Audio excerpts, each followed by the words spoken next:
د قربانۍ د زناورو متعلق ما زناور ذکر کړي 12 قسم ستاسو په وړاندې باندې اور په یو مسأله کې چې بعضی خلک پکې اختلاف کوي ټول خلک نو بعضی خلکو نو هغه ما ذکر کړي چې کم خلک دي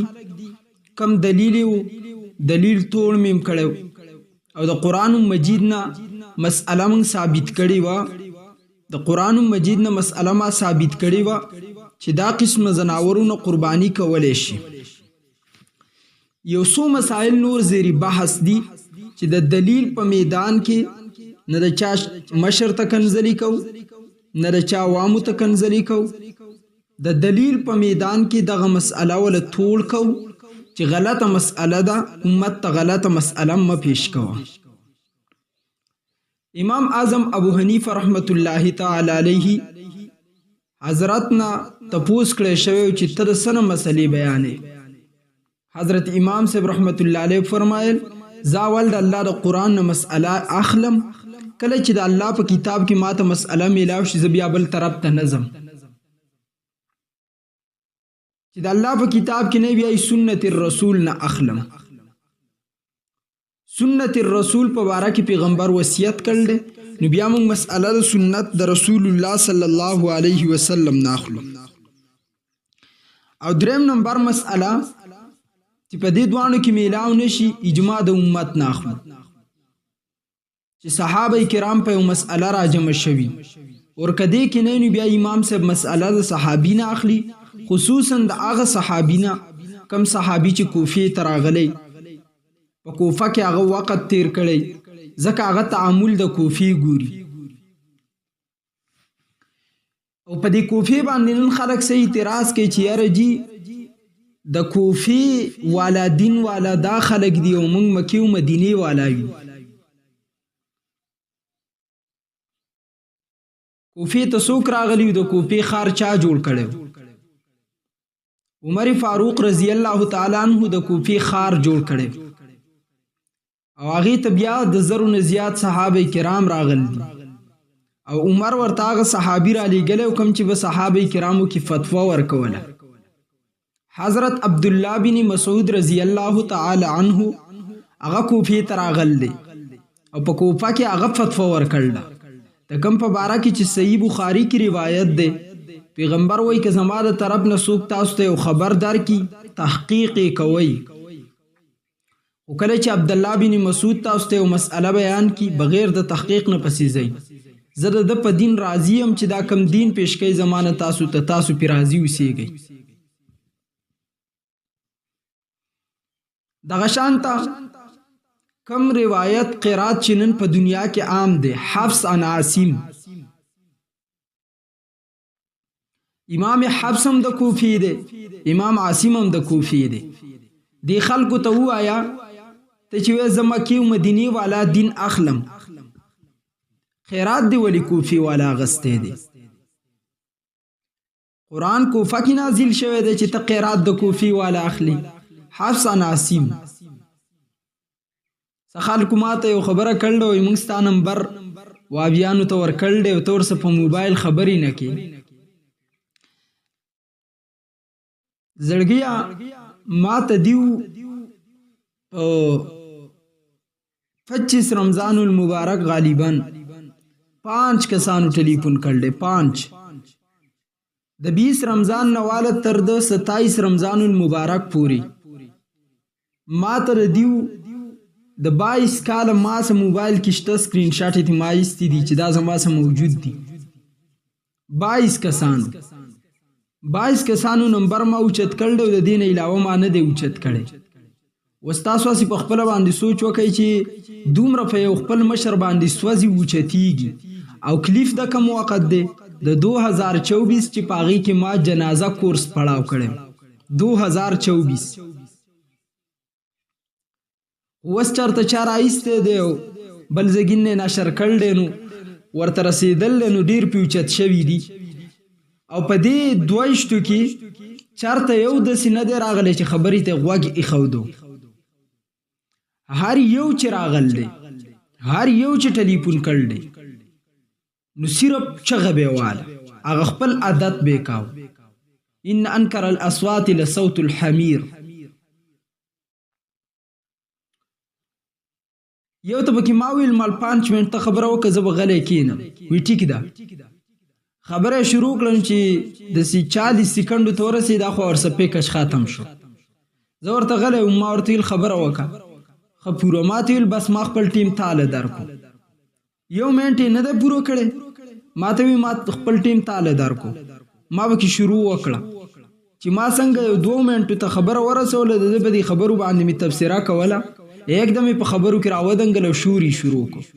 نو بحث طریقه خدا نه ده چې دومره شوقي کیږي یو مولا دې دا کې نه یو بز کې نه الته د سټیج ولګي عوام دې الته کین دا د سټیج ته پاسي کشل منټه خبره کوي کلاس منټه خپل دلایل دې مکمل بیانې چې څومره ټیم د دلاګي دا غنه بعد بزورزم چې زما څومره ټیم لګیدو بیا په د خارخ ناراضي خو دې ته دی تیار نه دی اسه اچغي دی خلکو شروع کړل اختلاف نه کوي تشنیع کوي فساد جوړي نو په دې وجه باندې زوس موبایل نه اوچتو او بیا تاسو ته پته ده چې ما په 27 باندې ما خپل یو استاد ټلیفون کاوه نو دې رنګونو زه دومره تنگ کړم چې یو پکې داسې نه چې هغه زه د دلیل په میدان کې توړ کړم او خوشاله شوی وی چې بس قصه وشوه هر یو به پیل کېده نو بل ته به نمبر لیږه هر یو به پیل کېده بل ته به نمبر لیږو نو ما به کې بیا خپل استادانو کالم نه دی اوچت کړی د هغې مهمه وجه دا وه چې دې حضراتو هغه الفاظ نه شو ویلی خوله به ترې غلطې ده بلکې یو خو موږ یوټیوب ته مخېجو الله خو مخکې شوي وه په خپله باندې د خولې نه وخاتم وایي چې زه ستا تشریح د سره نه منم یاد ساته او دا اعتراض ما ټول کړم دی چې دا حضرات تاسو ته وایي چې ته حنفي نو حنفي د خپل امام په قول پسې رواني او د هغه د قرآن او د حدیث څه کار دی دا اوس دلته دوکه ده زه مقلد د خپل امام په مقابله کې یم څنګه رسول الله ژوندی دی صحابه د عبدالله بن مسعود عبدالله بن عمر نه تپوس نه کوي عبدالله بن عباس نه فتوا نه طلب کوي چې د آیات تشریح غواړي وضاحت غواړي سیده د نبی علیه السلام خواته ځي کله چې د الله رسول د دنیا نه وصال وکړو بیا صحابه کرامو فتوا غسته عبدالله بن مسعود تتلو عبدالله بن عباس تتلو معاذ بن جبل رضی الله تعالی عنهما تتلو د صحابه کرامو هغه ته دوی کې ناسته استفتاء کوله د خپل امام په مقابله کې چې کله زراشم زاغه په دلیل نه توړ کو زما په هغه حسن ځوان دی د صحابه شاګرد دی اقوال د صحابه کرامو نه اغستی دي امام اعظم ورته ټول امت ویل دی موږ نه دی ویلې ټول کتابونو کولاو کې امام اعظم ابو حنیفه ته ویل دی اور کته چرته اعتراض کې زویم رسائل د مولانا ثناء الله امر تصری هغه اوچت کا په خپل کتاب کې امام ابو حنیفه ته امام اعظم لیکل دی مولانا داود غزنوی وهابی ورته امام اعظم لیکل دی میاں نذیر حسین ورته امام اعظم لیکل دی دا اعتراض په ما مکوه کده شي نو صدیق اکبر پیغمبر دی او کنه ابو بکر دی فاروق اعظم عمر دی او کنه نبی علیہ السلام دی لہذا دا اعتراضات هم په جیبونو کې کېدې د ځان سره دا د شیعاګانو سوالونو چې په شاه ولی الله صاحب یې کړي او هغه تاسو د هغې نه پټ کړل دي خو د عوام د نه خبر نه دي نن نه خپل خبر دی او نه زمونږ هغه نه خبر شوي نو په دې وجه باندې زه رینګ نه اوچتوم اوس ځکه چې هغه شور کوي د دې مراد دا نه دی په دې زما عزت نه کمیږي دا موږ د استادانو د طرف نه چې تاسو بدزباني د چا څه مه کوئ مه د چا مشر غلط یادوئ مور ته غلط نوم ذکر کوئ بلکې برکات قاری نومې دی که څه دی چې کله مولانا ابو حسان پسې خبرې وکړې ما یې جواب کړل په څه وجه ما جواب وکړو مفتی منیر شاکر چې کله ژوندی و هغه دغه مولوي صاحب ته خبرې کړې وې نو په سر یې سپینه ټوټه راچیله مې کفي مولای ورته وایم بیا دې قاری برکت دا خیالو د ټول په هغه منکر حدیث پسې روان دی د ده دا خیالو چې زه به هم دا خبرې وکړم جو خلک به ووایي چې ولکه دا هم سم حق پرست دی ځکه خلک حق پرست نه پېژني خو صرف ډوزي دي ولي چې دا پلان کې حق پرست دی دا هر چا په ذهن کې د حق پرست یو خپل تعریف دی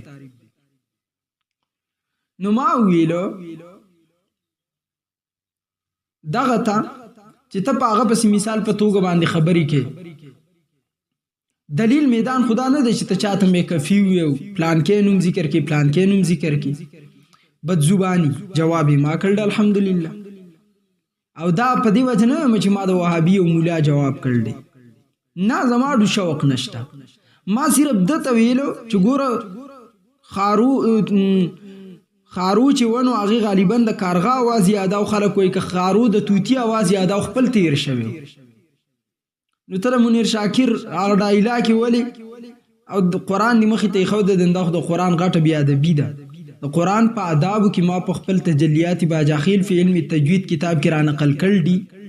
چې د دې په مخ کې با فالتو خبرې نه او تفسیر بالرای کټیک دی وکړه د جهنم سبب دی بهرحال لازم دا مسأله زکه بیانوم دلته زمونږ نږدې یو کلی دی او زمونږ د جمعې بیان هغه زګین ته تو نو موږ چې کله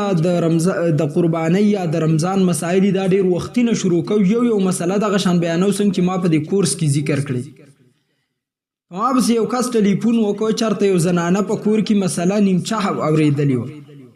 چونکې د اهل حدیثو حضراتو موقف دا دی زه اوس د کتابونو نه پیش کوم چې د اس نه د مرغۍ نه د انډې نه قرباني کېږي دا د دیو مذهب دی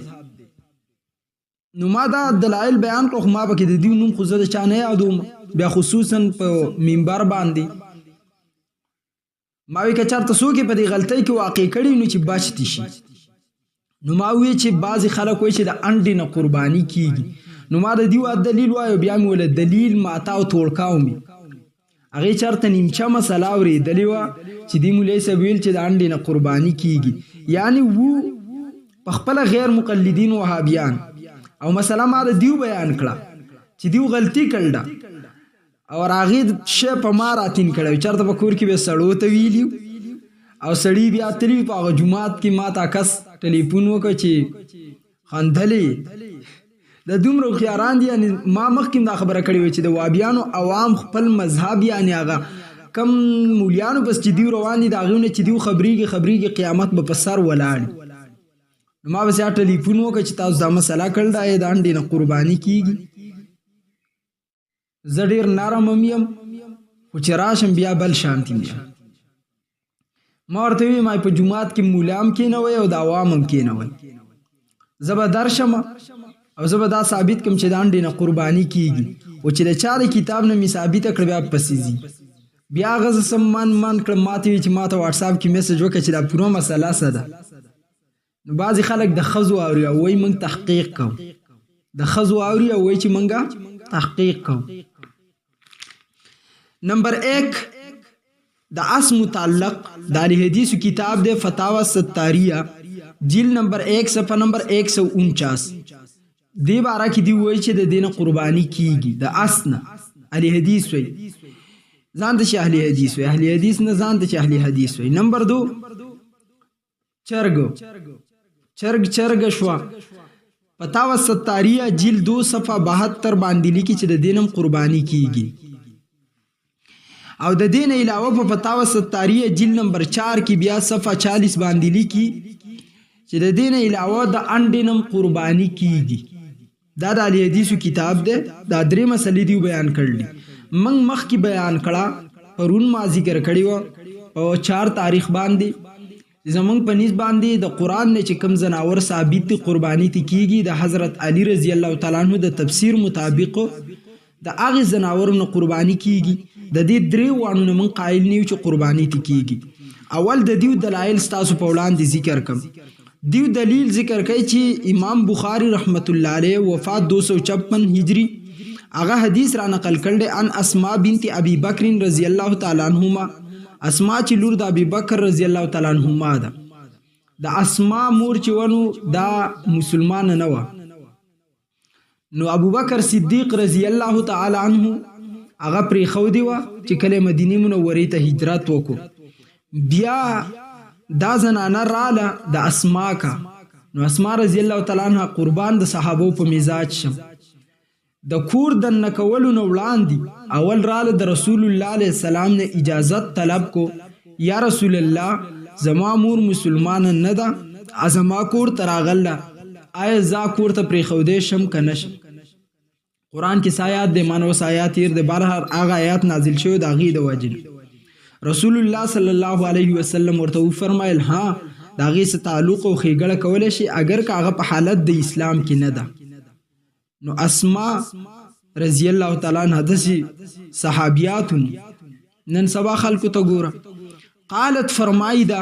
نحرنا على عهد النبي صلی الله علیه وسلم فرسا فاکلناه.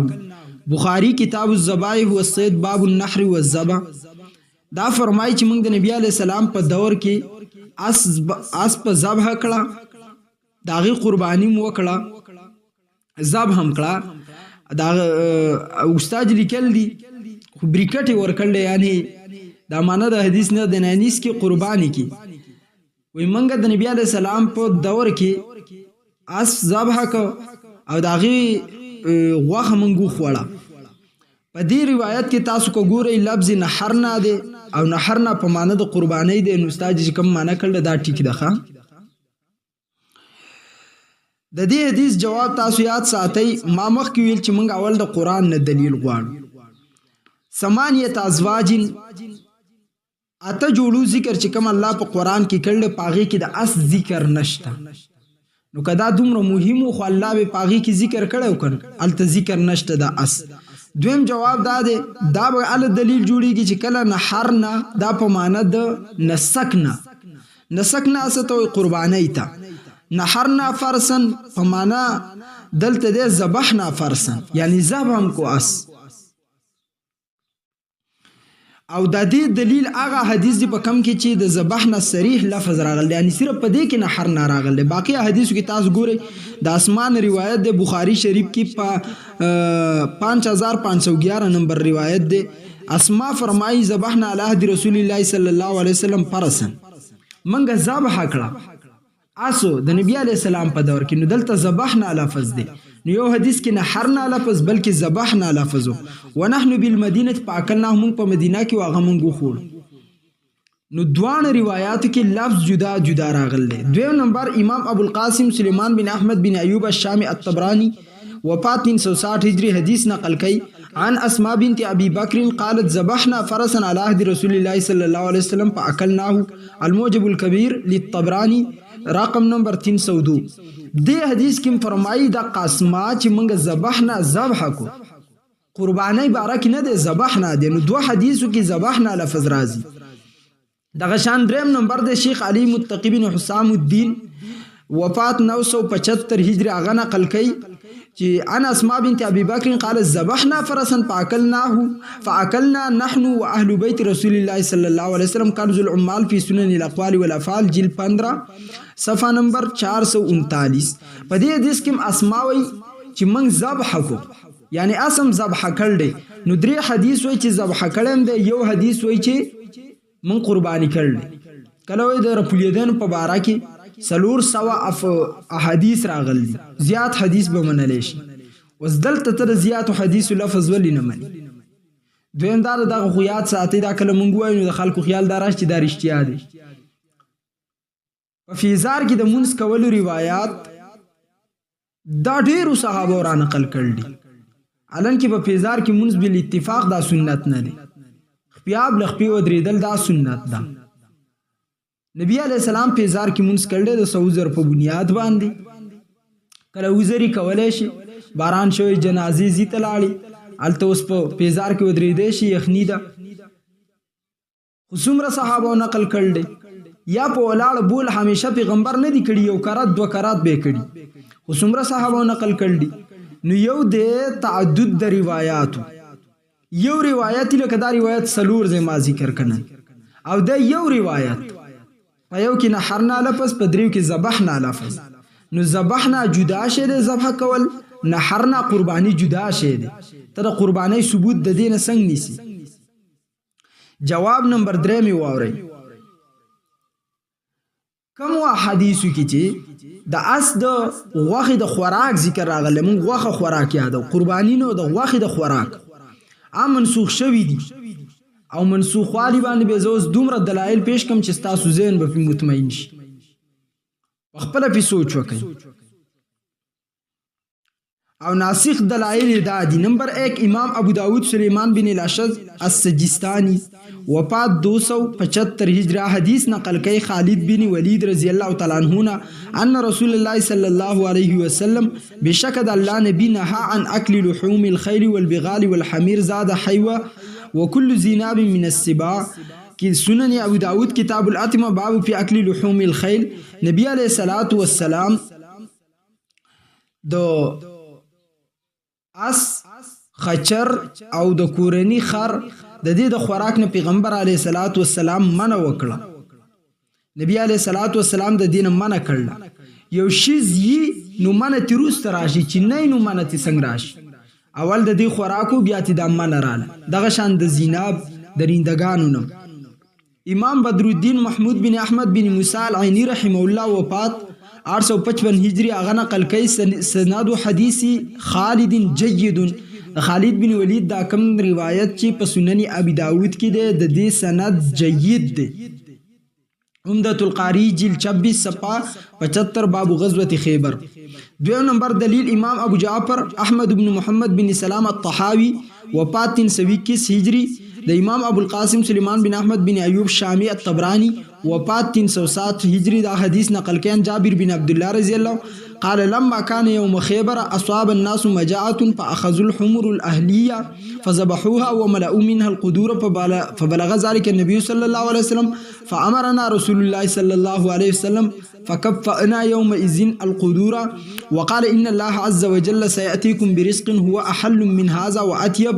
فكفأنا يومئذ القدور وهي تعلي فحرم رسول الله صلى الله عليه وسلم الحمر الإنسية ولحوم الخيل والبغال وكل ذناب من السباع وكل ذي مخلب من الطير وحرم المجسمة والخليسة والنحبة. شرح مشكل الآثار جيل 8 صفحة 69 باب بیان مشکل ماروی عن نبی صلی اللہ فی لحوم الخیل من کراہت و من اباحت من حدیث جابر بن عبداللہ الموجم الاوسط جل 4 صفحہ 93 رقم د حدیث د 3692. جابر وایي چې د جنگ خیبر په ورځ باندې خلک ډیر وږي شو نو هغه کورنی اسونه دا ونی و ذبح کړو او په کټو کې دا واچېلو کټوي ته بالکل ډاکې کړی. رسول الله علیه السلام ته شکل پته ولګی دا هغه حکم وکړ چې دا کټوي واړوي نو موږ کټوي واړولې. نبی علیه الصلاۃ والسلام او فرمایل الله به تاسو ته دین زیات پاکیزه او حلال رزق درکړي. ځکه وای موږ په دې ورځ باندې کټوي د سخوت کېدی دا غوښ یو موږ واړولې. رسول الله علیه الصلاۃ والسلام د پالتو خرو د اسونو د خچرو د غوښې نه منع وکړه په دغه وخت کې. دغه شان کم زناور چې په غاښونو ماتول کوي کم مرغۍ چې په خپو کې نیوکوي د دې نه منع وکړه. دغه شانتي بعضې زناور یو نشانه جوړه کړي یو ښکار او هغه ښکار د مړ کېدو نه ته ور رسېدلی نه و هغه وفات شوی مړي دا به هم نه خورئ. نبي علیه الصلاۃ والسلام په دې حدیث کې دا څو خبرې خپل امت ته ذکر کړي. نو د اسونو د خوراک نه په دې حدیث کې په جنگ خیبر کې نبی علیه السلام دا صحابي وایي چې منع یې کړله. نو منسوخ دلایل څومره دي؟ ناسخ دلایل دي منسوخ د پاره. امام نور الدین علی بن ابی بکر بن سلیمان الہیثمی وفات 807 ہجری آغا فرمائی رواہ الطبرانی فی الاوسط والبزار باختصار ورجالهما رجال صحیح خلا شیخ الطبرانی عمر بن حفص السدوسی وهو ثقة مجمع الزوائد منبع الفوائد جلد 5 صفحہ 63 رقم 8053. یعنی دا حدیث مبارک چی دے دا بالکل صحیح حدیث دے. وی امام طبرانی په خپل کتاب الموجم الاوسط او امام بزار په خپل مسند کې په اختصار سره بیان کړل او د دې دوانو چې دا حدیث را نقل کړل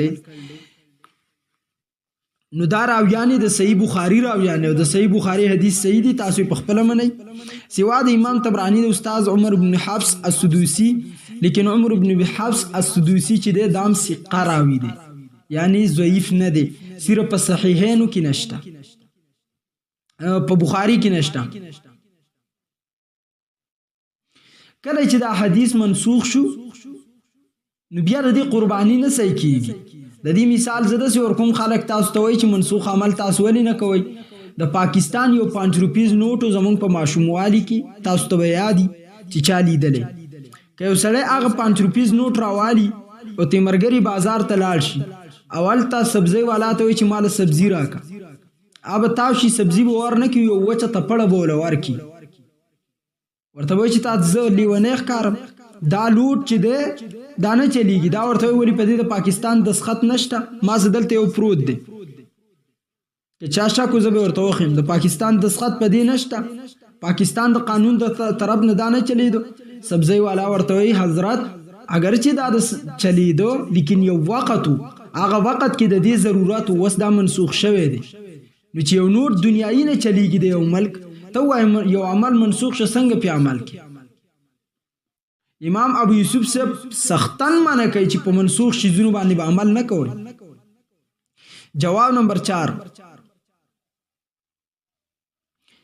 چې کله د دې روایتو نه دا ثابت شو چې د اس غوښه تاسو نشئ خوړلی نو قرباني څنګه ټیک شو غوښه نشئ خوړلی قرباني څنګه ټیک شو د فقهاو نو وایي علامه علی بن ابی بکر بن عبدالجلیل ارمغینانی رحمه الله وفات 553 هجری لیکي ويكره لحم الفرس عند ابي حنيفه رحمه الله وهو قول مالك الهدايه جلد نمبر 440 کتاب الذبائح فصل فيما يحل اكله وما لا يحل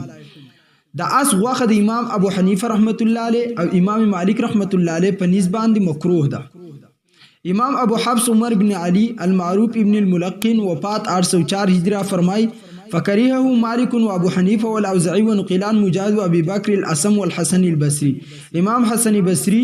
امام ابو بكر امام مجاهد امام مالك امام اوزاعي امام اعظم ابو حنيفه د دې امامانو په نسبت باندې مکروه ده د اس غوښه خوړل التوضیح للشرح الجامع صحیح جز 26 صفحه 495 باب لحوم الخيل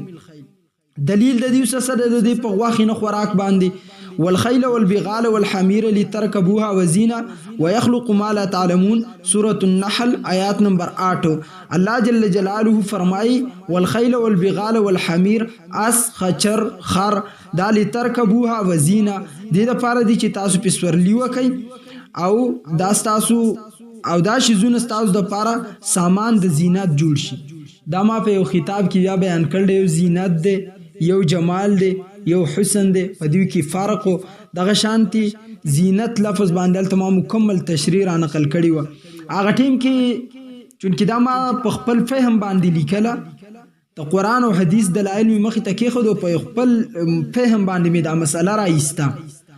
نو بیان کوله مې خو ډېر یره به راباندې تېرېده نن دور کې خلک کوئی موږ په خپله مجتهدین یو موږ په خپله په حدیث عمل کو بیخي یره پکې نه دا خلک نه دي د دې زلونه تبادی قلوبهم انتن من الجیف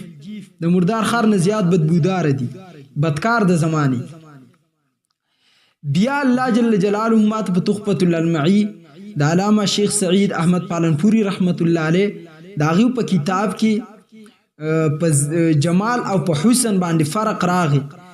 هغه شان فرق راغی څنګه چې ما بیان کړو بیا دومره خوشاله هم د دې بیا یو بیل مسای نو البته ما دا بیان کړل الله وایي چې اس خچر خر دالی ترکبوها وزینه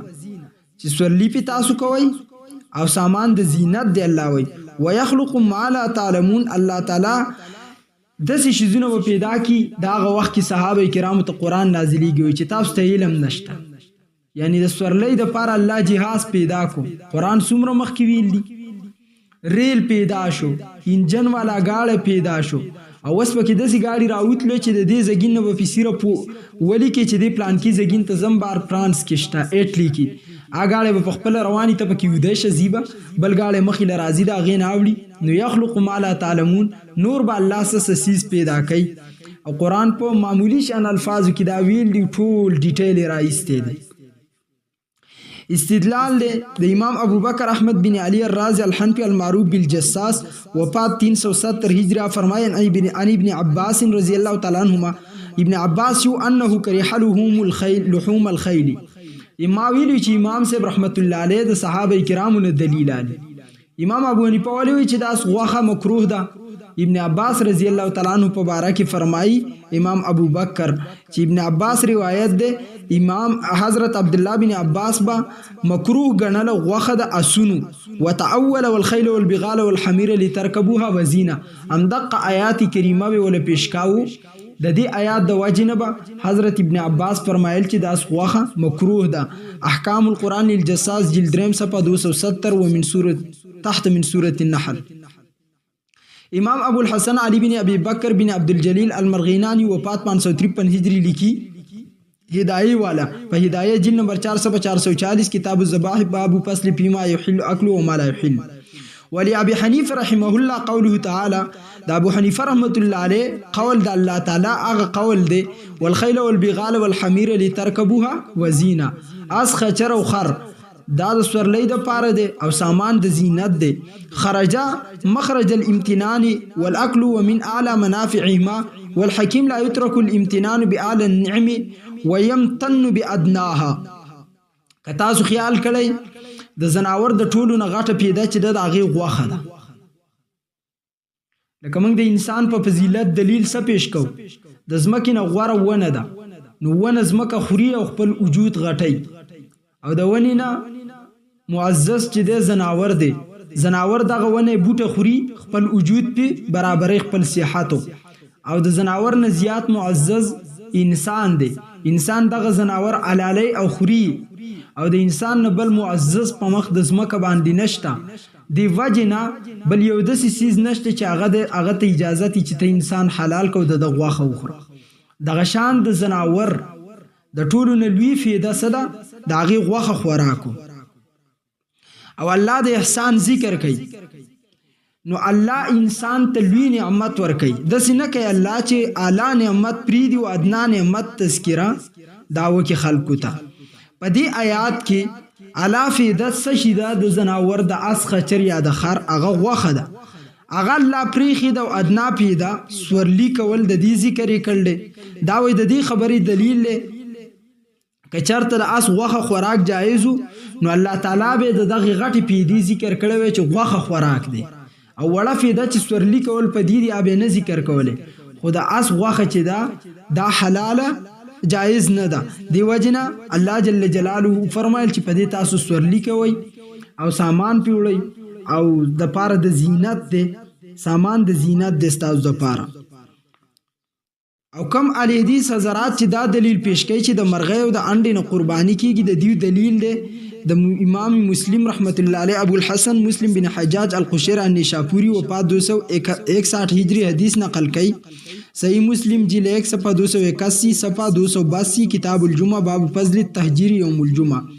ابو هريره رضی الله تعالی عنہ فرمای رسول الله علیه السلام او فرمایل من اغتسل يوم الجمعه غسل الجنابه کم سړی چې په ورځ د جمعې داسې غسل وکړي څنګه چې د جنابت نه غسل کوي ثم راح فكأنما قرب بدنه بیا مسجد ته روان شي دله داسې صدقه ده لکه د چې اوښ قرباني کړی. ومن راح په الساعة الثانیه څوک چې دویم نمبر ځي فكأنما قرب بقره لکه د چې غوا قرباني کړي. ومن راح في الساعة الثالثه څوک چې راشي په دریم ټیم کې فكأنما قرب کبشا لکه د چې ګډه بیزا قرباني کړي کبشن اقرن. ومن راح في الساعة الرابعه څوک چې سلورم نمبر مسجد ته راشي فكأنما قرب دجاجه لکه د چې قرباني کړي چرګه. ومن قرب في الساعة الخامسه څوک چې مسجد ته پنځم وخت کې راشي فكأنما قرب بيزه لکه د چې قرباني کړي بیزتن انډا. پیزا خرج الامام د جمعې په ورځ چې کله امام راوزی دوه د عربی خطبې تی مراد دي. حضرت الملائکه یستمعون الذکر ملائکه لاړي شي او د امام خطبه اوري. دلته ذکر یو ویل شو خطبې ته ما چې وهابیان او حضراتونه کم سوال کړو چې ذکر ته ملائکه کینی نه په دې ټیم کې نفل کول نه خبري کول. دویم دا چې ذکر فاربای کې دی قرآن ذکر کړل صحابه کرام نبی علی السلام پر عربی کې کړل لہذا خطبه په پښتو کې مور کوي. دغه په دې حدیث کې لفظ قرب دی او تقریب په معنا باندې دی قربانی کول. نو دی وای چې د دې حدیث نه د انډې او د چرګې د قربانی جواز معلوم شوی دی. جواب واوري په دې روایت کې لفظ د قرب دی او دلته قرب یقرب تقریبا معنا د صدقه او خیرات کول نه چې قربانی کول. یعنی یو سړی مسجد ته اول وخت کې راغی لکه قربانی د اوخ نمره صدقه چې کړي د اوخ چې څومره قیمت راځي مونږ دا معنا لو. د دې دلیل دا دی چې د قربانی معنا څه ده اصل کې د قربانی معنا خو د اراقه الدم ینه تویول او اراقه الدم په انډ کې ممکن نه دی. دویم دا دی چې په دې کې د اس د قربانۍ ذکر ولې نه کوو. د غوانه خو غټ اس دی د اوخ نه په کمه درجه کې دی لہذا خو په تاسو رد دی دا حدیث. دغه شان امام ابو زکریا یحیی بن شرف النووي وفات 676 هجری علی کې فمانا معنا قرب د قرب معنا چې داغه تصدق دی. زمونږ دلایل واره مونږ وایو د ځان نه وایو. شرح مسلم للنووي جیل 1208 هجری اوي چې د قرب معنا تصدق صدقه کول دي. علامه ظفر احمد عثماني وفات 1396 هجری علی کی. والتقریب تقریب جده التصدق بالمال تقربا الى الله عز وجل الى السنن جلد نمبر 17 صفحه نمبر 207. تقریب معنا د مال د الله تعالی د قرب حاصلولو د پاره صدقه کول. قربانی سمانه شو مال د الله تعالی د قرب نزدېکت حاصلولو د پاره صدقه کول. دویم نمبر دلیل امام ابو الحسن مسلم بن حجاج القشيري النشاپوری وفات 261 هجری حدیث نقل کړي عن ابي هريره رضی الله تعالی عنه يقول قال رسول الله صلى الله عليه وسلم اذا كان يوم الجمعه كان على كل باب من ابواب المسجد ملائكه يكتبون الاول فالاول فإذا جلس الإمام طووا الصحف وجاءوا يستمعون الذكر ومثل المهجر كمثل الذي يهدي البدن ثم كالذي يهدي بقرة ثم كالذي يهدي الكبش ثم كالذي يهدي الدجاجة ثم كالذي يهدي البيزة.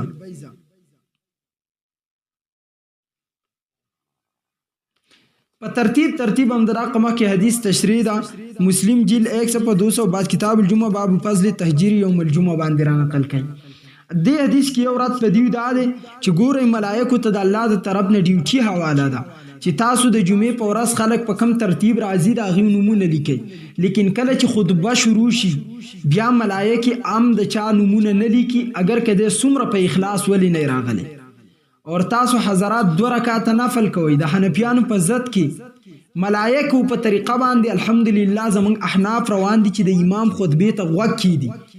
او تاسو د ملائکو خلاف یې. ملائکو ته د الله رضا پدې ده چې هغه ولاړی او د خلکو نمونه لیکي چې دا په دې ترتیب راځي دا په دې ترتیب دا په دې.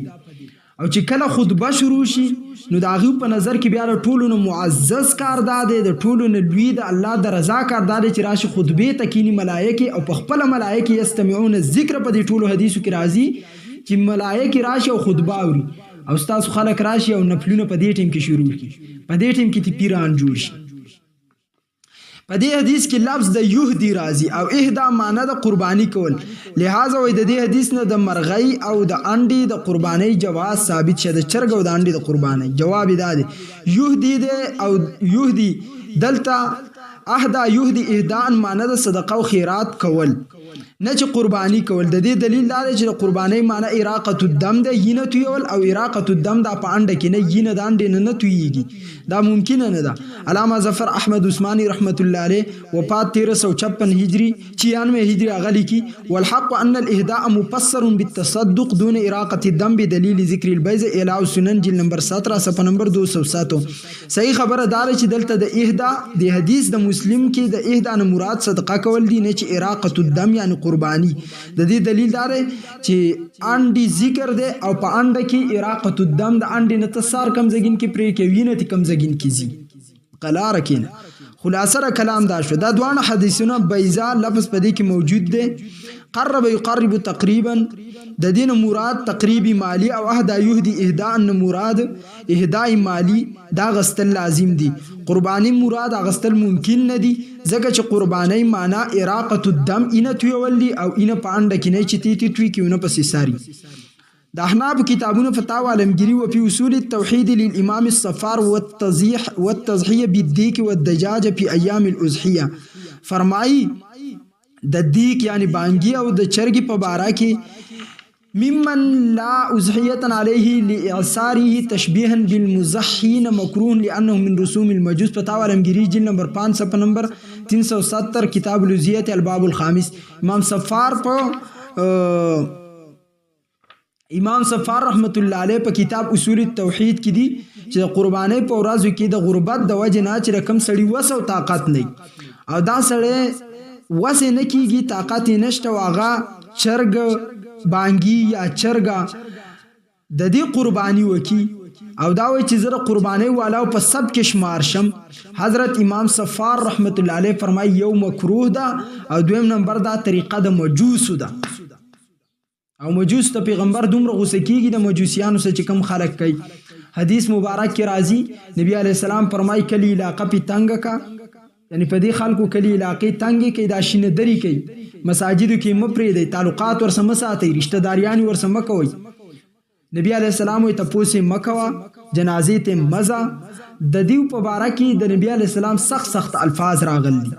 لہذا امام صفار رحمت الله علیه دا داسې معمولی سړی نه دی دا مشهور متکلم محدث فقيه ابو القاسم احمد بن عاصم امام بلخی رحمت الله علیه چې کوم ته هغه انسان دی چې مشهور متکلم دی وفات دی 326 هجری هغه دا خبره دی په باره کړه. ان شاء الله آینده درس کې به د زناور د عمر په باره کې د غشان تفصیل ذکر کوم. الله جل جلاله دې ما تاسو ته